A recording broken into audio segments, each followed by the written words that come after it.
Hello mga kapamilya! Talaga naman shining at stunning ating mga kapamilya lalo ng mga favorite nating love teams sa Star Magical Prom 2024. Sino ba ang pinakabet niyong love team at bongga para sa inyo ang outfit? Ayan, mag-start tayo kay Alexa at KD. Ang ganda ni Alexa dito, parang it's giving like mermaid look, parang ganon. Pero ang ganda talaga, super blooming siya. And of course, ang aking new favorite love team, ang Snorin. Ayan, Maris Racal, napakaganda naman talagang batang ito.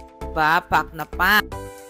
Inuma at Jeremiah, uy, ang ganda talaga ni Kaori din. I love the dress, parang mala Chinese. At ang mga former child star na si Cyril at si Zai Jian, tama po ha, pak na pak din. Ang cute nila.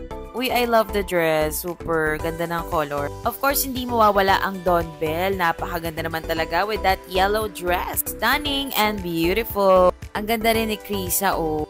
And of course, ang Francette. Ayan, napakaganda. Ang cute ni Francine dito. Ang ganda ng color ng gown niya, sky blue. Simple pero elegante din ang dating.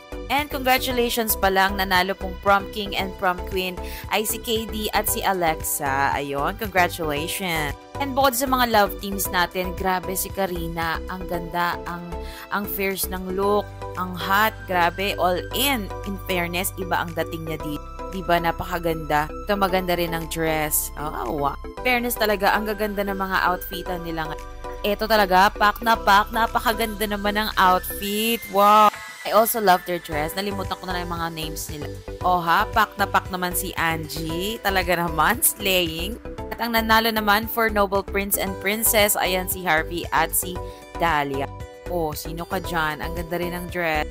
And also Royal Prince and Princess naman, Matthew and Angie Salvasio. Most viewed proposal naman, Seth, Fedeline at Francine Dia. O, ang ating mga tawag ng tanghalan star. Diba guys, sino ang naging favorite nyo? But for me, ito naman opinion ko lamang, ay ang talagang tumatak sa akin ay si Karina. O, diba?